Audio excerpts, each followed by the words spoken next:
Hey, my friends. How you guys doing today? Chris back again, and today we're going to be talking about another new movie just dropped on Netflix, Code 8 Part 2 from 2024, directed by Jeff Chan. He also directed the first Code 8, so there's that. This has Robbie Amell and Stephen Amell, however you say it, the brothers Amell. It's got them, and it's got a guy named Alex Malari Jr. as a character named Sergeant Kingston.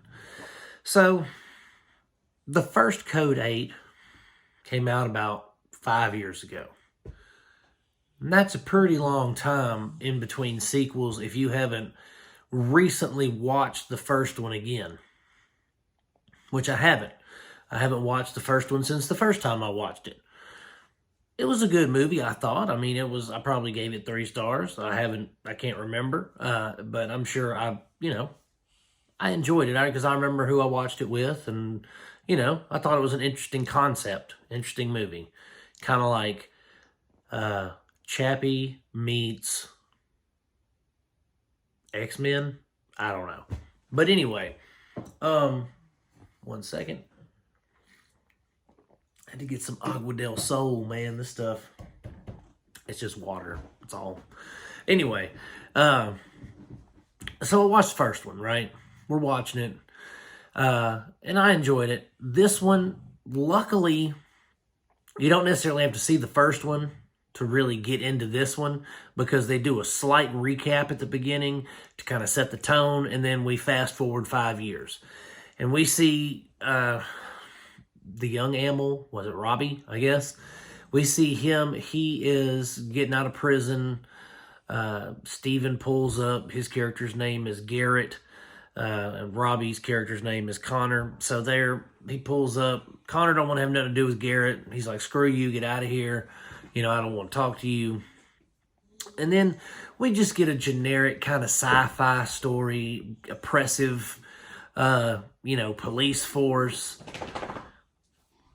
Instead of minorities, it is superpowered people that they're just gunning down in the streets, for making the wrong kind of hand movements or whatever. It's very much social commentary, but in the sci-fi setting. So everybody has well, not everybody. Some people have superpowers, and they're kind of regulated by this police force. They have, they have to register kind of X-Men style, whatever.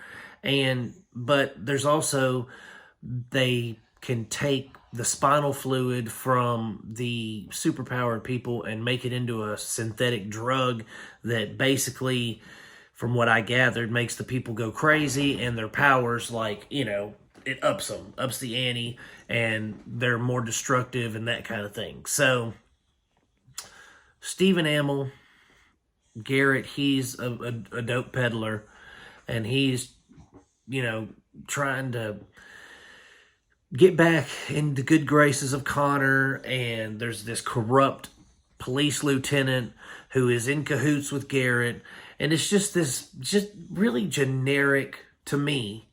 It was a generic superhero story, but it was kind of more grounded and gritty, and it was okay. I enjoyed it. I gave it 3 stars because, it entertained me. It kept me engaged. I was never surfing on my phone or anything like that.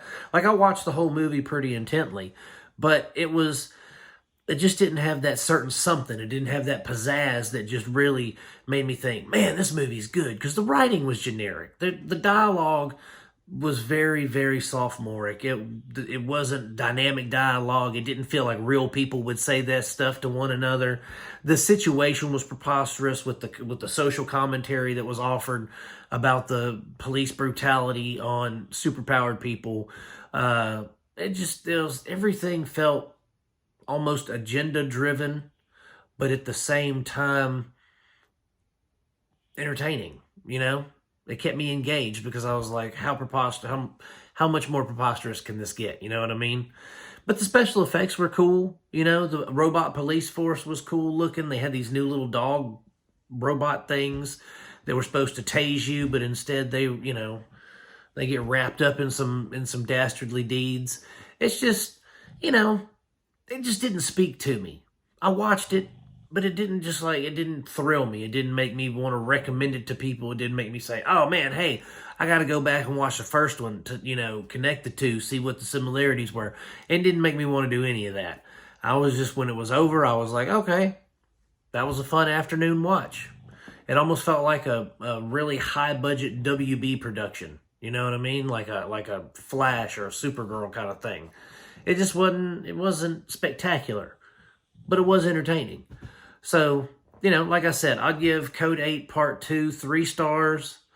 It's streaming on Netflix if you want to check it out. If not, you're probably not missing anything. So that's it, guys, for Code 8 Part 2. I'm going to keep making them as long as you keep watching them. Thanks, guys. God bless. Click like and subscribe for more content. Hit that little bell for the notifications. See you soon.